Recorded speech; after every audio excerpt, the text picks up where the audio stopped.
This is Dwight Kelly, and I am proud to introduce this interview of former teacher, administrator, and principal of Union Parish Training School, Mr. Jesse B. Bilberry Jr.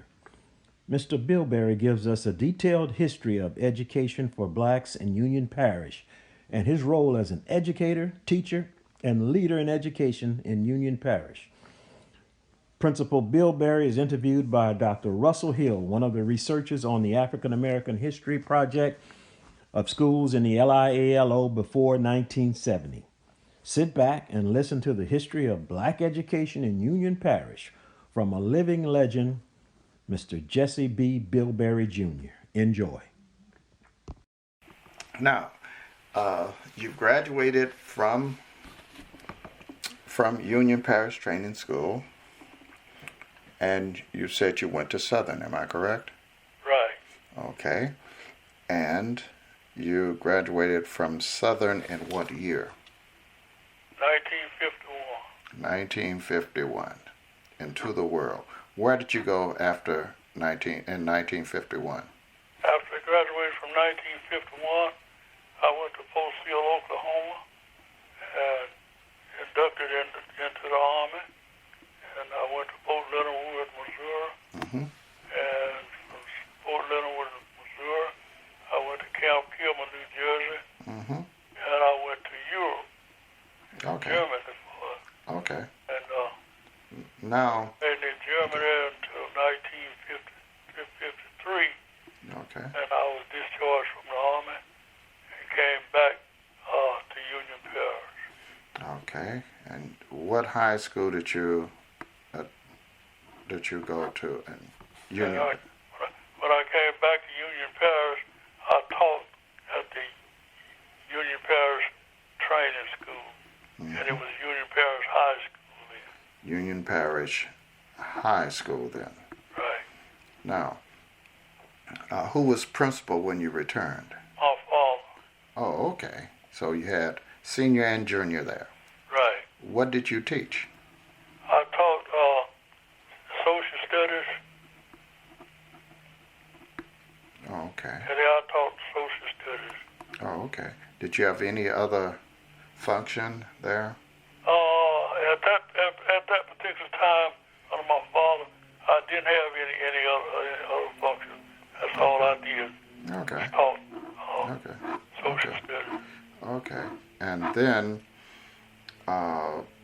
you stayed there for how long is what I'm... I was there for 2 years. Okay, to 1955. Yeah. Okay, and what happened then? Well, I decided that I was going to work on a master's degree. Mm-hmm. And I enrolled at LSU, and some of the white officials had some problems with that. And so they reassigned me, and they sent me to Douglas High School in Spearsville, Louisiana. Okay. Douglas. And so for 1 year, I worked at the Douglas High School under Mr. Douglas, who was the principal. Oh, And okay. now it was at this time that he assigned me to some extra duties, and I coached the boys basketball, boys baseball, and girls basketball. Girls basketball. Yeah. And you were the boys baseball coach. Yeah. Oh, okay. We had this was a time when we had a lot of success with baseball. I coached. We went to the state that year and lost in the championship game. Okay. Runoff. Okay. What year was that? That was in 50. It had to be like 50, 56. Okay. 56, 57. Okay. Mm-hmm. Yeah. How was the girls' basketball team at Douglas High School? Yeah, we did fairly well. Oh, okay. Fairly well. Were you above 500? I don't. At Douglas. In the parish we were above 500, Oh, okay. but in the district we were not. Oh, okay. Okay.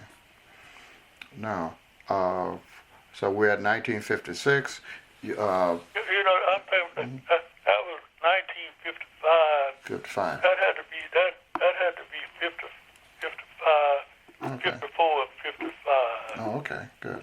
Yeah. Okay. That was 1956 and 56. I was gone. Okay. Now, what happened after that 1956? Well, after 1956, and when I finished that year at Douglas High School, well, that year when the schools opened, they didn't have me on anybody's list, so they just left me out. So I was jobless, and so I was a veteran.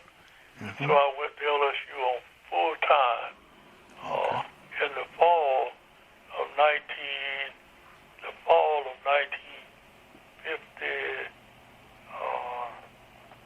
56. Yeah, 56. I enrolled at LSU full time in supervision and administration.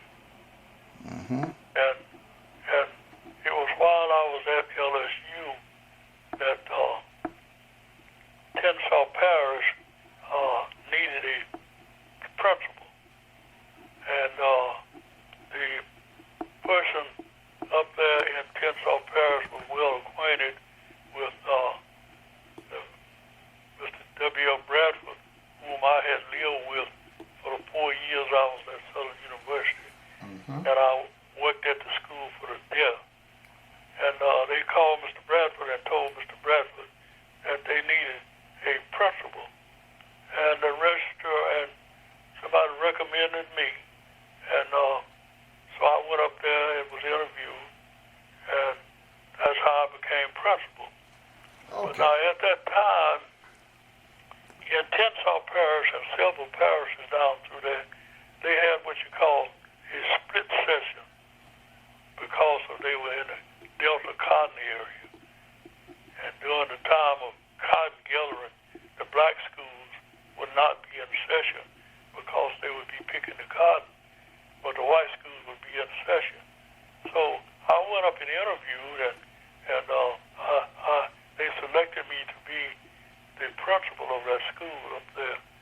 And at that time, that was in 1956, and when they elected me when they hired me to be principal of that school, I became the youngest African American or black or whatever you want to call me, high school principal in the state of Louisiana. So, but I couldn't leave LSU because I was scheduled to graduate in January of '57, and so the superintendent said, "Well, I'm going to assemble some of your teachers and give you an opportunity to appoint somebody to carry the school on until you graduate." So I interviewed a couple of faculty members there, and they had a lady named Doris Pollard who had a master's from the University of Michigan at that time, and she was real sharp. So I asked her would she carry the school on until after graduation, and she agreed to do it. And I didn't have any classes on Tuesdays and Thursdays, and so on Tuesdays and Thursdays, sometimes it's just 130 miles from Baton Rouge. I would drive up there, spend time around school. And so after graduation, January, then I came to St. Joseph, Louisiana, and that's where the story of Tensas Rosenwald began. Okay. Now, we come to the final destination, right? So what? We come to the final destination. Yeah, Tensas. in the public school system. Right. Yeah. Yes. Okay. So now you are Principal Bilberry. Now, what was your mission as a principal? What did you view your mission as a principal of Tensas Rosenwald High School? Thanks. I knew about the plight of black school, Negro school. I was a product of schools, and in the Union Parish, I have to back up to Union Parish, that I had the opportunity. I worked for the Union Parish School Board, and during the summer months, when supplies and books, chairs, all of these things came in, we hauled all of the brand new chairs and the brand new books and all of these supplies over to the white schools and picked up all of the used desks and the used books and carried them to the black. And then I knew that a lot of things that were going on in the white schools that was not available in the black schools, course offerings and all of these things. Like when I got to college, I didn't even know what chemistry was, and don't mention physics, and don't mention any mathematics above general math and all of these various things. And so I knew that we had been mistreated, and I went in with the idea that many things that I had picked up at LSU about the teacher welfare laws and so much stuff I was in the dark on, but now I had been enlightened, and I went in with the idea that I was going to take that school and try to take those boys and girls to levels that was unheard of. So I had a consolidated school. I had the largest school in Tensas Parish. Mm-hmm. There was only one high school in Tensas Parish. It was located in St. Joseph, Louisiana. And they had 3 white high schools, one in St. Joseph, one in Newarton, one in Waterproof. Mm-hmm. And I had maybe 3 or 4 times more students in my school than all 3 of those put together. So I went in and with an idea that I was going to set up a curriculum and the things which they were not providing that I was going to try to do on my own. And I just had an idea that I was going to make the best I could out of all of those students. Mm-hmm. And I went in and I set up a program to do that. And I thought that it was pretty successful. Okay. Now, so you mentioned that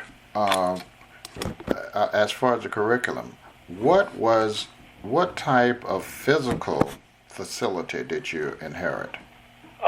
At that time when I went in, it was very poor. Very poor. But after 1 year after I moved in there, we dedicated a brand new facility. They built us a brand new facility, Okay. and it was a facility that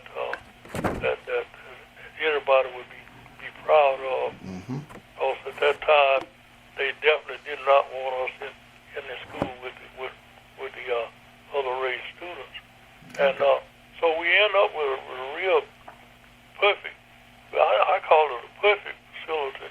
We had outstanding football field and outstanding track. Mm-hmm. We had outstanding classroom facilities, and I had a combination. I had not my discipline was secondary education, but now I had elementary and high school, and so I picked out some real good strong elementary school teachers and placed them over programs in the elementary school, and we just did things that were unusual, even though we didn't have the facilities. and we learned how to do a lot of things on our own, and we were very creative. But we eventually had ideal facilities. Matter of fact, they were superior to what the whites had, and that's a sad story. After they did integrate the schools, because they let all of that wonderful facility grow up over there, and they refused to go into it because it was a black school. Okay. Now, could you list? I know that Tensas Rosenwald High School was the only high school in Tensas Parish.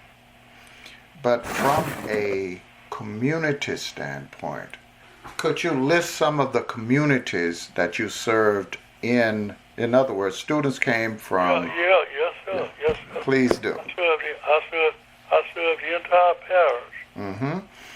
And Students came out of Waterproof. Okay, Waterproof. Yeah.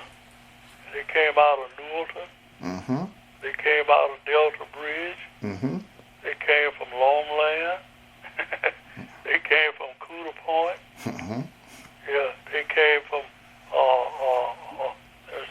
above Newellton. In other words, they and out on the Tensas Bluff. Matter of fact, all black high school students all over Tensas Parish came into my school. I had 17 buses that unloaded at my school every morning. Okay. 17 buses. Right. Okay. Okay. Now, will you be able to list your faculty members, or let's say the high school faculty members, since we're largely interested in high school? Yeah. I had Doris Pollard. She was teaching English. And I had Reed was an industrial arts teacher. Mm-hmm. Roosevelt Hill was my coach and director of physical education, and Gladys Edwards was the director of girls physical education and girls coach. I had Evelyn Barrett was my librarian. Leela Brown was my business teacher.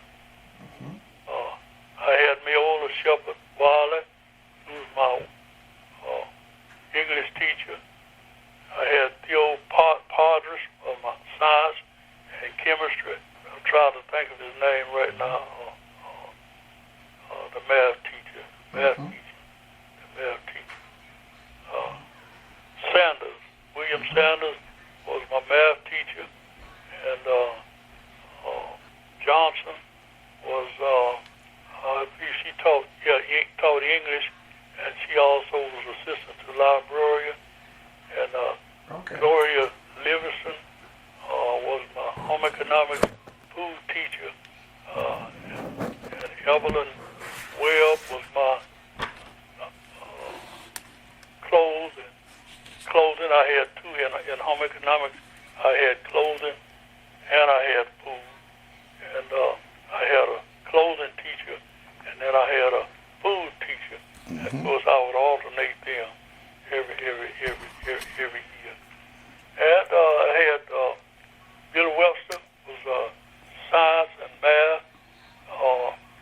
And I'm trying to think of somebody else. Okay. Who was your band instructor? My band instructor, I didn't have a band instructor for the first few years I was there. But then when we got band, his name was Wilson. Okay. John Wilson. Okay. And we had, he developed an excellent band. Okay. Now, I have this question is stressing 9th grade to 12th grade. When you first came to Tensas Rosenwald, how many students were in the 9th through 12th grade, approximately? I might have had 700. 700? Yes. You were good in AAA, huh? Yes, sir. Okay. Now, when you and your school closed in what year? Uh, 69 or I 7? left there in '69, Okay. Mm-hmm. and the school lasted a couple Okay. years after I Yeah. left. Approximately, what was the population when you left? The population when I left, the entire school from 9 through 12. from 9 to 12, it was probably around the same way. Still around 700. Between 600 and 700. Oh, okay. Oh, okay. Okay. Now, there is something that I really wanted to ask you because I know the story, and the story I'll just try to put it out there this way. What was your mascot? My mascot was Indian. Indians. You all were the Indians. Tensas. Tensas Indians. Okay. And your colors were? Black and gold. Black and gold. Okay. Now, you said that there were 17 buses that came to Tensas Rosenwald each day. Now, how did you get your teams to games when you first got there? How did your team travel when you first got to Tensas Rosenwald? We had a fellow named Willie Bernard called Sweetie.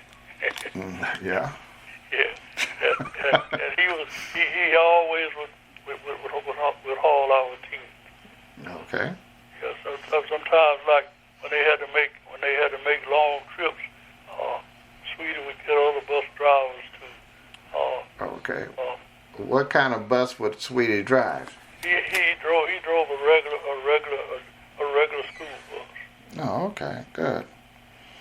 Good. Now, sometimes later, the school got a school bus. Will you detail how that happened? Well, it was a vision that I had that I wanted to. Really, Peabody already had one, and Peabody and I believe Webster High School up in Minden, Louisiana. Mm-hmm. And we had we go to LIO, and also we had a lot of teachers wanting field trips was a very unique part of our curriculum, taking the children on field trips and things like that. And so I felt that we needed to own our own bus, and I called the faculty together, and we made it. And we all agreed that we wanted one. So then I had a friend who was an agent for Superior Coaches and Ambulances, and I called him in and sit down and we talked about it. And he introduced me to a gentleman in Baton Rouge named Constantine. And I had Mr. Constantine to come up and sit down and talk with us and the family. And we talked about ideas. We wanted to own a bus for the school. And he came up with some prices. And we sit down and we designed what we wanted. We wanted a bus with all of the facilities that regular buses had: the underground luggage carriers, overhead luggage carriers, and all of the components like that. And so he drew it up for us, and we sent it to Lima, Ohio. And then all of us as faculty and we decided on the price and how we were going to pay for it and how we were going to be responsible for so much money per month. And everybody agreed on it, and he Lima, Ohio. Mm-hmm. And so they put the bus together for us. And then when they notified us that the bus was complete, then I and a guy named W.T. Winston, and he's still living today. Today is his birthday. He's 99 years old. And we got on the train in Jackson, Mississippi, and went to Lima, Ohio, and we drove that bus back to Louisiana. And this was what factory? So what? What factory did you go to? In Lima, what? We went to Superior Bus. Superior Bus. That's right. Okay. Yeah. Superior Bus. Mm-hmm. Yeah. And then you drove it back. Yeah. Okay. It Yeah. was a GMC, 72 passenger, and it was a fabulous bus in those days. And not only did we use it for student activities, we used it for faculty. Many times, like Southern University praised Purview in Hempstead, Texas. We would get on that bus, and I had been driving buses all my life, and I would get under the wheel, and we would go places, past in faculty, a lot of places of interest. We would use the bus to travel, as well as school activities. Okay. Now, who paid for the bus? The school did. The school did. And how did you raise money for the bus? Well, every faculty member who was responsible for amount of money each month, they came up with their own ideas. But the general, we had what you call it. I can't even think of it now, but it's called chocolates. Some kind of chocolate candy sale. Okay. And we put that big candy sale on every year, for raising funds for building the bus, for paying for the bus. World's finest chocolates? Yeah, that's it. Yeah. Okay. Now, And then finally, the superintendent just offered me one day. We had a route from St. Joseph to Waterproof daily, and he told me, he said, I'll offer that to you, and he said there's money, and that will help you pay for that bus. And so we put it on a route. It went from St. Joseph to Waterproof daily. Oh, yeah. okay. Now, how did you, I'm trying to get you to talk about how the bus got its name. How did you name that bus? Name because the mascots were Indians, and we had a naming contest, and they submitted names, Indian names, Yeah. and that's the one everybody voted on, Geronimo. Oh, okay. Well, what was second? I'd like to know what was second. Cochise? I mean, you had Geronimo. Yeah, we had Geronimo. Chico. They had several names, but Geronimo was the one that everybody liked. Oh, okay. And then everybody talked about Geronimo, right? Right. Oh, okay. Okay. Now, how was Tensas Rosenwald as far as when you were there, as far as football teams? How did they do? We didn't have football. You didn't have football. Didn't have football until the last year that I was there. Mm-hmm. We finally installed football. Okay. And this is history, but we won the very first football team game that the school played. We beat Winsboro. Okay, that was Franklin Parish Training School. That's right. Mm-hmm. Yeah, we beat them. We didn't have football, but they went on to understand, do very well in football because they consolidated the school. Okay. Yeah. Now, what about basketball? Did you have basketball when you were? Basketball, we did well. We went to the playoffs several times. The boys and the girls. We never did win a championship. But Gladys Edwards, I think they've been working to induct her into the Hall of Fame. I don't know how the process is going. She was an outstanding coach, and we had a couple outstanding coaches. Also, we had baseball. Wait, first of all, who was the male basketball coach? The male basketball coach, the very first year was Roosevelt Hill. Oh, He was okay. a star at Southern University. Oh, okay. Okay. What about Then we had Jerry Barr, and we had another young man. I'm not calling his name right now, but Okay. And Miss Edwards was the females right, basketball, and Gladys Edwards. Gladys Edwards, right? Okay. Now, what about baseball?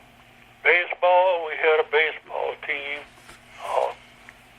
We were competitive, but we never did win we won district. We never did go in. Okay.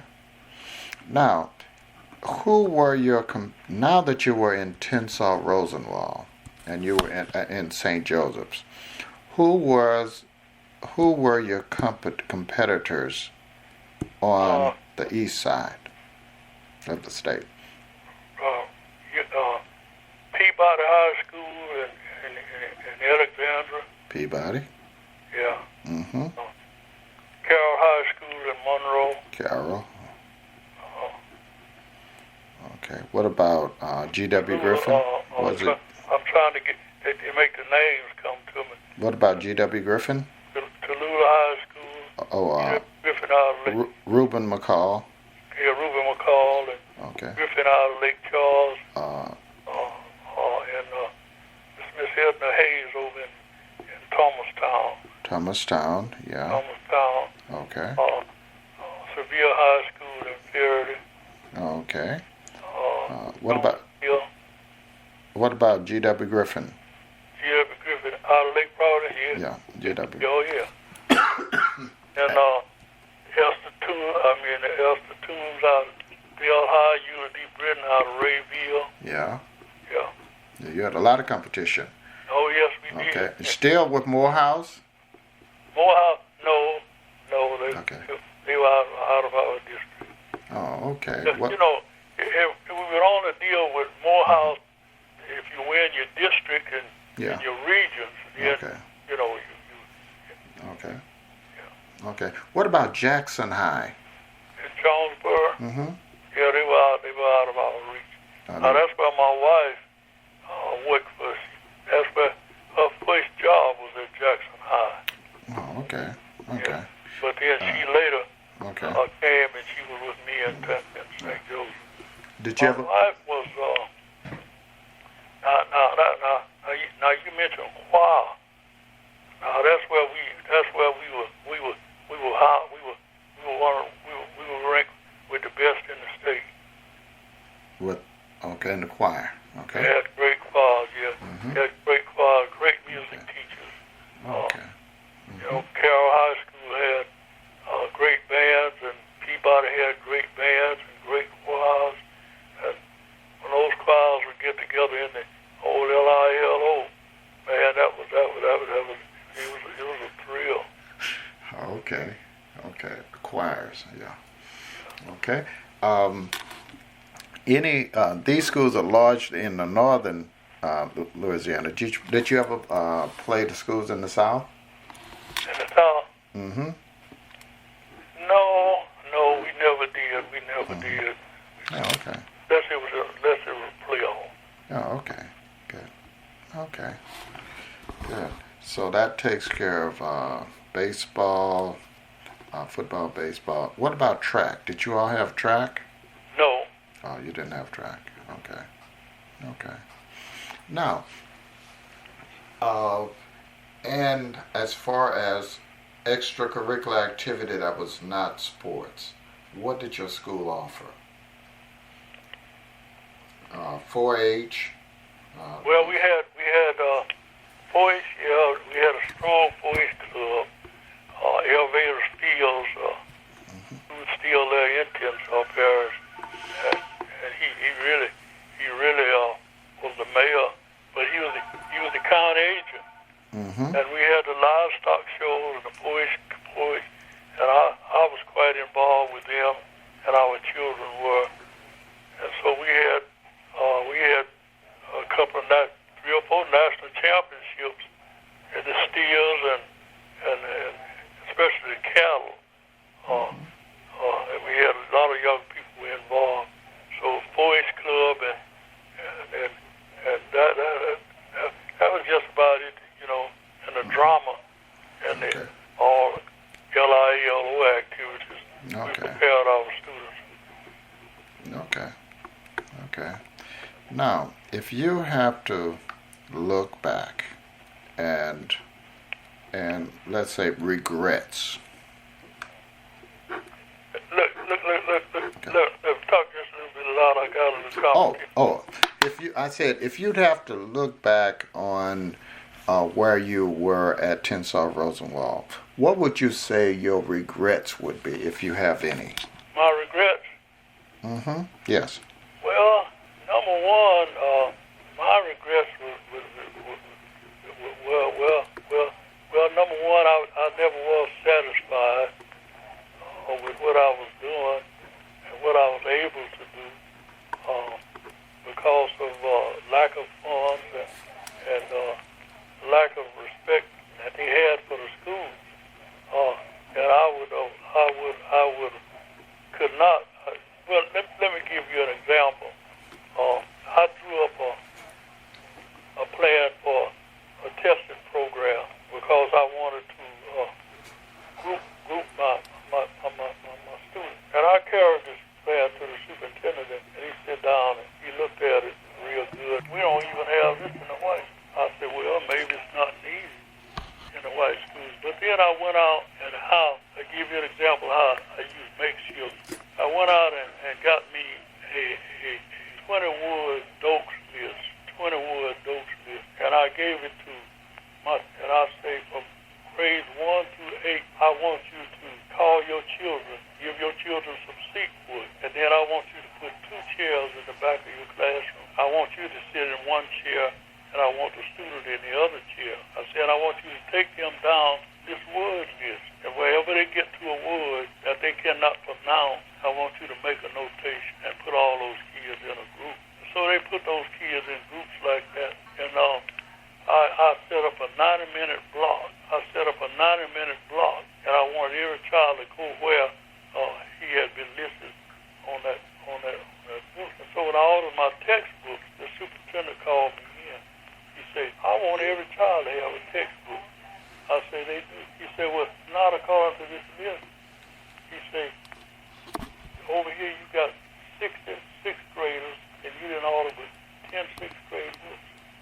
I said, but those other 50, they have books, they are not sixth grade books. They have books for the level that they are on.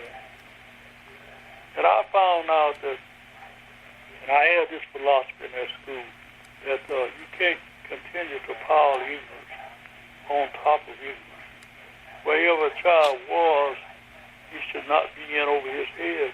And so every 90 minutes, for 90 minutes every morning, I had everybody in the level where they could be successful. And I regret that I didn't stay there long enough. And then also I regret that my reasons for leaving were financial, and maybe sometimes I feel maybe I might have persuaded those students. But it worked, and it worked real well. Okay. Well, what I'd like to do, I'd like to thank you very much for the interview. I found it very enlightening and very uplifting as well. Okay? Good. Yeah. So, Well, I tell you what, I get in dialogue now almost every week. My wife was there with me for 12 years, and so I had to do a lot of things differently than the way a lot of other people did it. I had that large school there, and you know, girls basketball practice and boys basketball practice and football practice, and all of this had to take place. And then those kids would have to go home, and that we had a lot of difficulties. So what I had to do in the school program, I had to schedule a lot of things differently. But it was a challenge. You know, like if a child was going to sing in the choir, I had all the kids had to take music.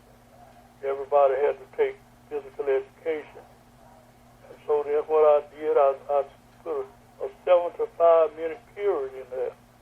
All girls who were going to play basketball had to take physical education during that 75-minute period. All kids who were singing in the choir had to take music at that period. Then the choir director would have them, and they'd get their programs in. And so and then when this schools, the Association of Secondary Schools and Colleges came in to evaluate the school, the one gig I got was that they said the school was too regimented.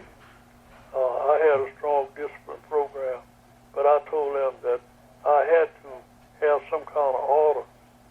Traffic was one way this way, and the school was well organized, and a lot of my kids, they thought I was the meanest man in the world, but now they think I'm a king.